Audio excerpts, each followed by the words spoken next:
Okay, so they have identified the woman that was found in the refrigerator inside Belleplain State Forest.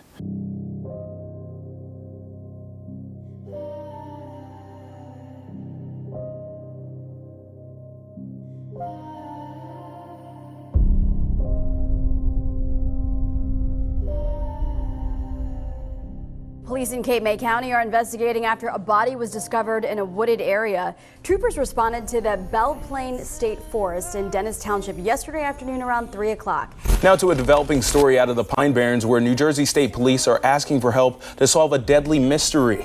State Police said last Sunday that human remains were found in a refrigerator in Belleplain State Forest in Dennis Township, Cape May County.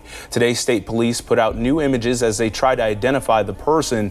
Police say the remains appear to have belonged to a Caucasian or Hispanic female about 5 foot 1 inch tall, with 2 tattoos, a koi fish on the upper right side of her back and a rose tattoo on her left ribs.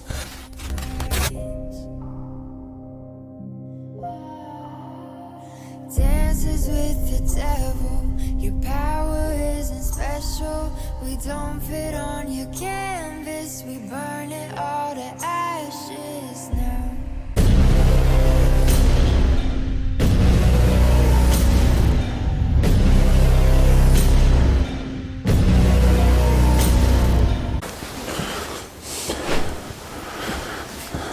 Okay, what's up everybody? Welcome back to another video. Since I posted a full-length video about this case, I decided to do an update and another video here, so welcome to the video. Quick overview before we get into this. So Sunday, December 22nd, a body was found inside Belleplain State Forest, which is about 30 minutes from where I live, south, towards Cape May. It is a part of the Pine Barrens. The Pine Barrens are an extremely large portion of the New Jersey wilderness, 1 million acres plus. This park alone is 20 plus acres, 20,000 acres and more. Troopers around 2:55 p.m. found a body inside a refrigerator, and from there was information released to the public in the form of a sketch of the woman's tattoos and the belongings that were found at the location of the crime scene, which was a yoga mat and a necklace. There's photographs, and I explained all that in the previous video. I will put the first video in the link of this description box, so that anybody who wants to watch the full case and anything that I've reported on here on YouTube can go back, watch the first video.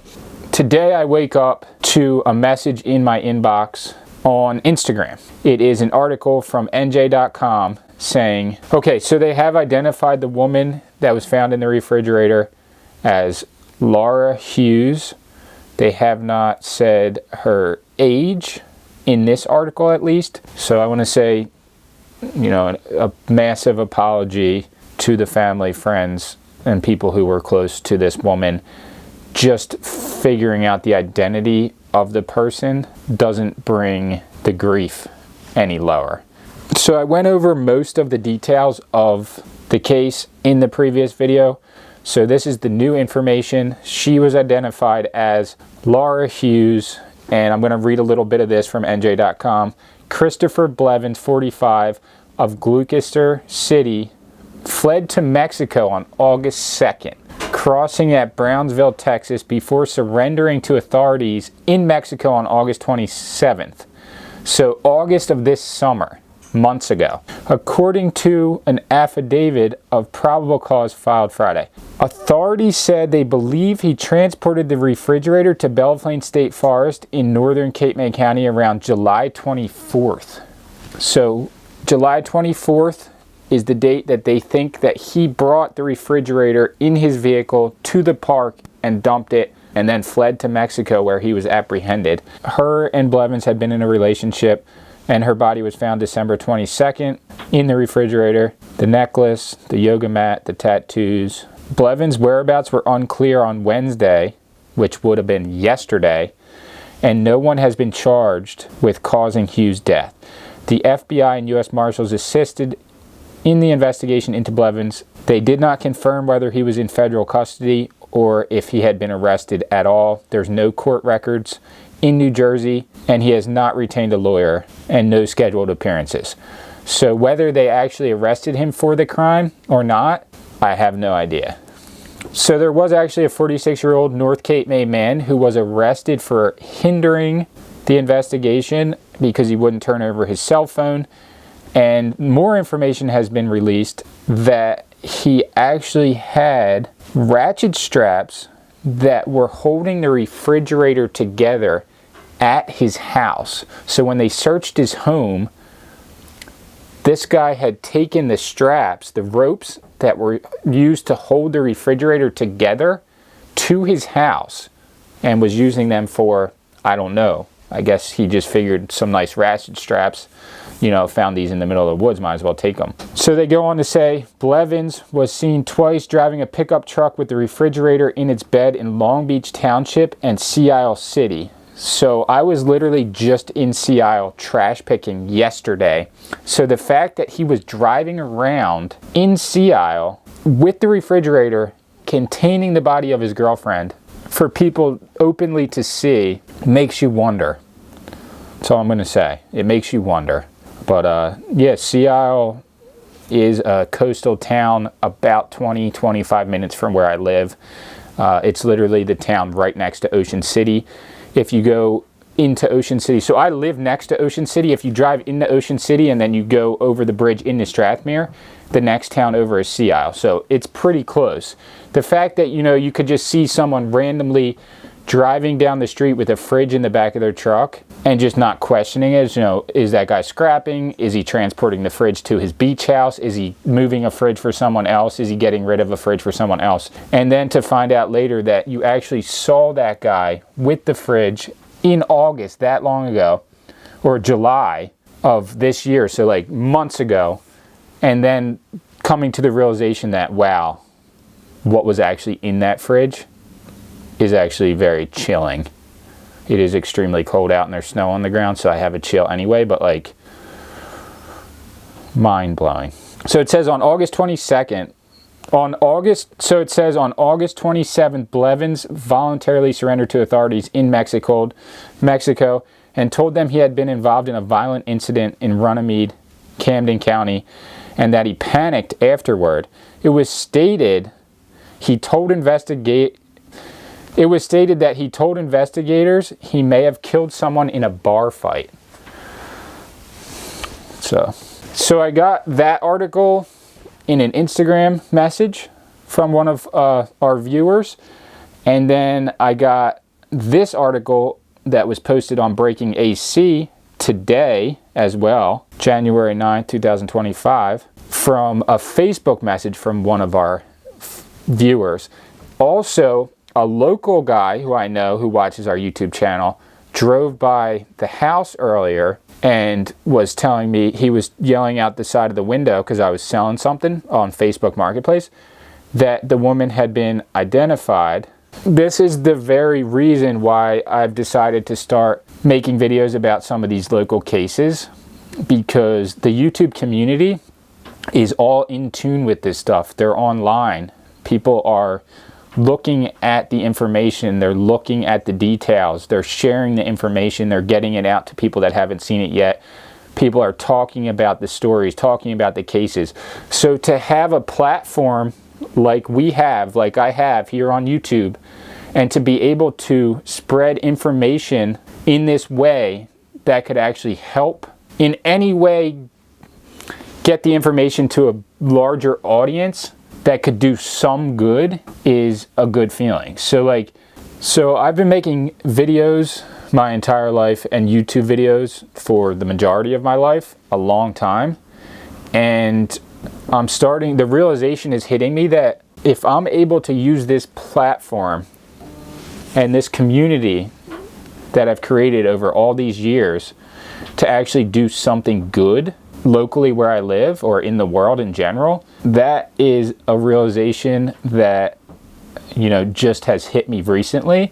And I'm happy I posted the first video, because this is something that I could continue to do spread this information and get people, you know, in tune with what's going on locally here in the Pine Barrens, here in New Jersey, and then, you know, taking on other cases maybe eventually.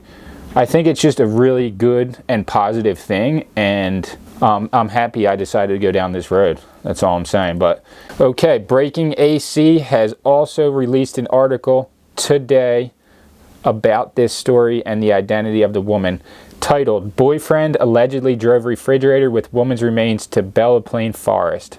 The couple had a history of domestic violence, drug and alcohol abuse. That's speculation. Sometimes these articles delve into personal areas of the people's lives that actually have nothing to do with the case. I'm not saying that that is what happened, but I have seen that before. And, you know, sometimes it's just unnecessary information. But I guess any information is... They show a picture of them both at what looks like a bar. Okay, Gloucester County man accused of transporting the remains of his girlfriend to a Cape May County forest where his body was found inside a refrigerator last month. The previously unidentified body was found December 22nd by hiker John Tyrell, called the police. He was charged with obstruction, I said that already. But now the dead woman's boyfriend faces charges with desecrating her remains and hindering. She has been identified as Laura Hughes according to the affidavit of probable cause against Christopher Blevins. The 45-year-old Gloucester man fled to Mexico days after license plate reader data captured him transporting a refrigerator-shaped object on 2 separate days before he fled the United States. The couple had a history of domestic violence, drug, and alcohol abuse, according to the affidavit. No one's been charged, and where's this? Do they show it? It says that the ALPR, which I'm assuming is the license plate reader, allegedly captured Blevins' green Dodge Ram transporting a refrigerator-shaped object on 2 separate occasions. A photograph from 6:16 a.m. July 24th shows the loaded truck in Long Beach Island at 4 p.m. The next day, the same truck with the object was in Sea Isle City. The photos appear to show the outline of a large rectangular object in the bed of a truck underneath a soft cover and what appears to be a 2x8 board. It was established that the green pickup was solely operated by Blevins. The same green pickup then crossed the border into Mexico from Brownsville, Texas on August 2nd. Okay, so this is where it gets just sad. Hughes leaves behind 2 daughters aged 18 and 13 with their father. And there's a GoFundMe that's been set up.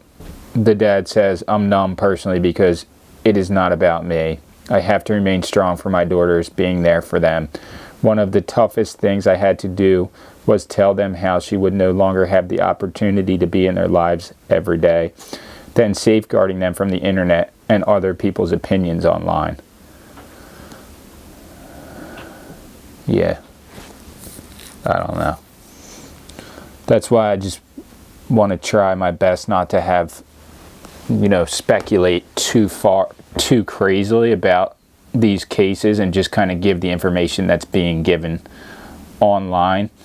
So like the last video I posted, I brought everybody out into the pines to show you the woods and to show you the general area where the refrigerator was found, just to get a sense of the desolate loneliness that somebody would feel being out there. I mean, I'm guessing now with more information released that the crime did not occur in the Pine Barrens. It was just a place to put the refrigerator. But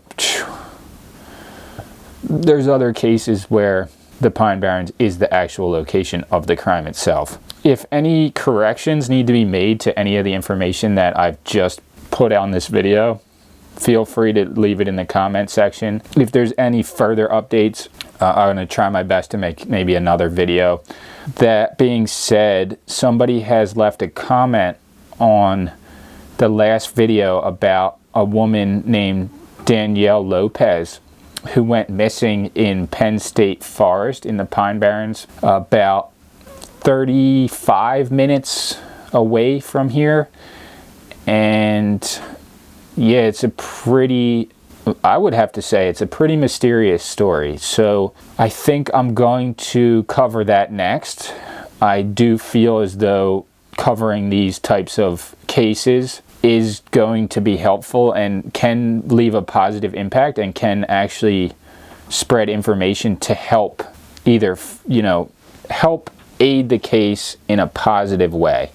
So that being said, I'm actually probably going to head out there tomorrow, possibly the next day, but I've been gathering basically information about the disappearance of Danielle Lopez, and I think that will be the next case that I cover here on YouTube.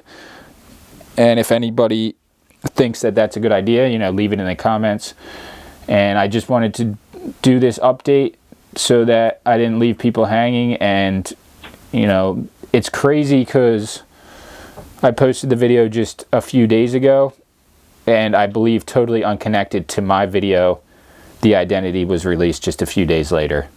But yeah, I mean, cases like this just really make you think, you know, how precious life is. I'm about to drink this Perrier, a cup of water.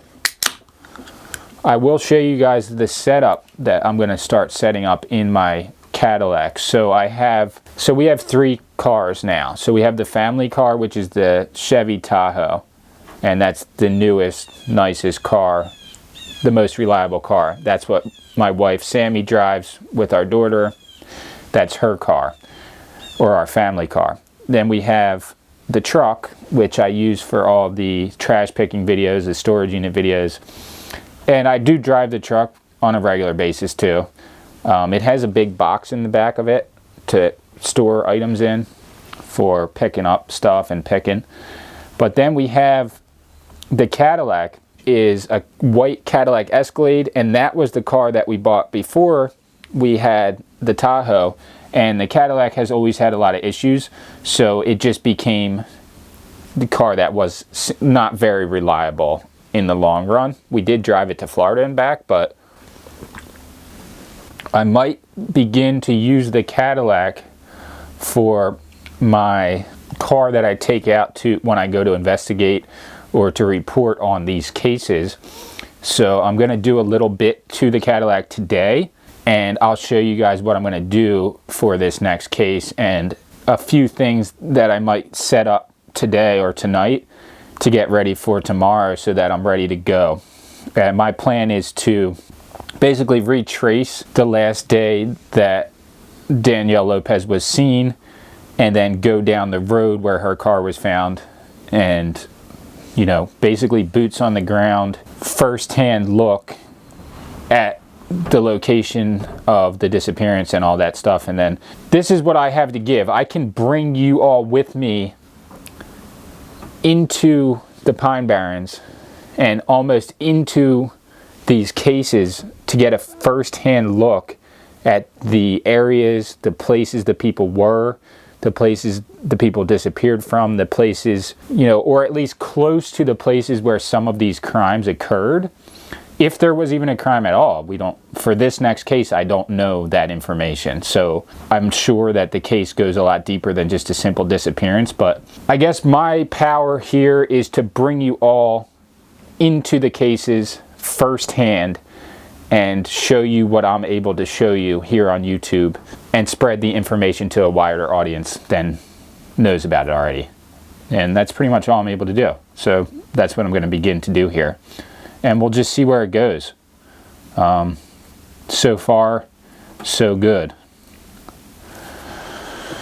See you guys in a few minutes.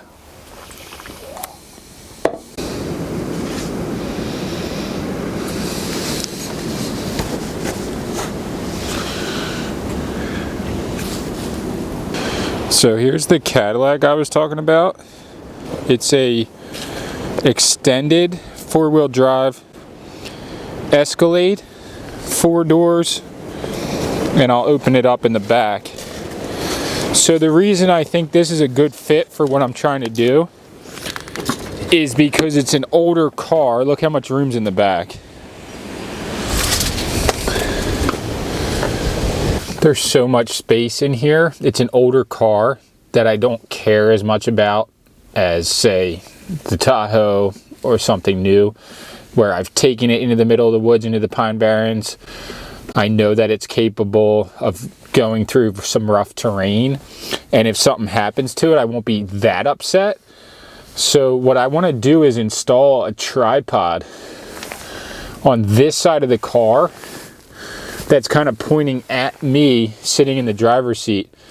So as I'm cruising around, you know, investigating different situations, I'm able to like pull over, start recording, and then just do like a rundown of the situation right there and then, have the tripod ready to go.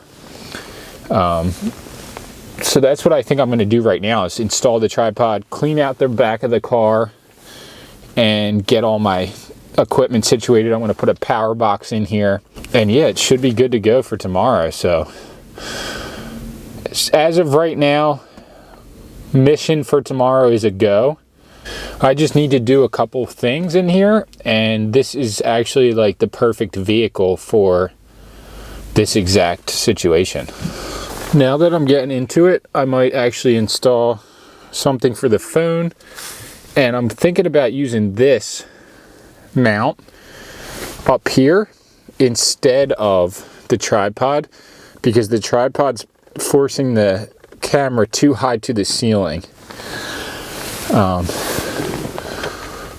You can see there, but this is actually going to be probably into the night. I'm going to be doing this project, so I'm going to cut the video off here.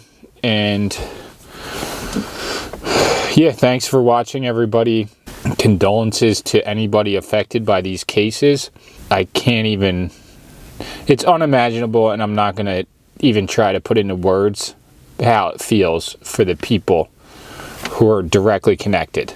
If anybody has other cases, other stories in the general area in New Jersey that hit home to you, or you think that would be a good fit for me to make a video about, please leave it in the comments. And that's pretty much all I'm going to say. I appreciate you all. I appreciate this community very much, and let's try and do some good here. That's the main goal. So I'll see you all in the next video. Peace out, everybody.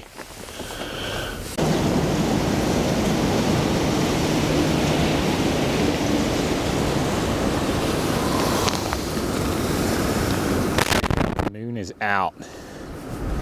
Check this out. It is a cold winter's night here. Snow on the ground. The moon is out. My hands are freaking numb.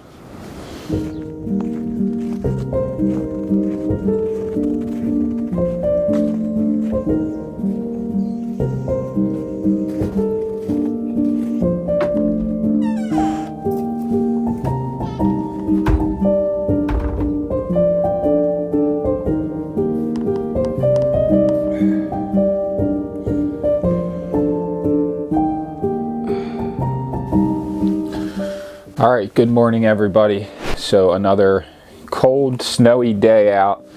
It's been so cold, the snow hasn't melted. It's just all on the ground. It is January 10th, Friday, and I was planning to release this video update yesterday, Thursday. I had everything edited, ready to go online. Something's up with my internet, and it took about 2.5 hours to upload the video. So by the time it was uploaded, I decided to hold the video until today and release it today. So that being said, we have another update and more information released about the case. I got another message from someone. This was 9:55 p.m. last night on Facebook, and it's an article by Daily Voice, Kate May. So this article shows pictures of not only the woman, Laura Hughes, but also her husband, former husband, and the father of her 2 kids. And I'll show the pictures that they have, but I don't know. It's in the news, so it's everywhere online for people to see. I'm not sure if I should blur any of the people's faces. I don't know how really to go about that, but they do have multiple photographs of her with her children. The father of the girls, which was the father of her 2 children, Cornell Alston, said, "We thought it was a new beginning. He had recently moved from New York to New Jersey, and she and her boyfriend, Christopher Blevins, actually moved from Virginia to New Jersey and were living with Alston. And right recently, before everything happened, Blevins moved out and Hughes followed suit and also moved out. So she moved from Virginia to be closer to her kids. And in this article, they're actually saying that the authorities or the police have yet to actually confirm the identity of the remains. But according to the family, from the information that was given with the tattoos and the other objects, that it was obvious that it was Laura. So they do have other photographs of the father and mother with their young kids. And Alston basically says she moved to New Jersey, back to New Jersey, to be near her kids. But things were different with her and Blevins, and she was unhappy and planning to leave him. That she felt like she was his mom. That's what he said. And then they all lived together for 9 months until October 2023. The last thing he said was, "I don't believe anyone deserves this." This is what Alston said. "Her tragic death has really come as a shock to my daughters. She loved them the best way she knew how."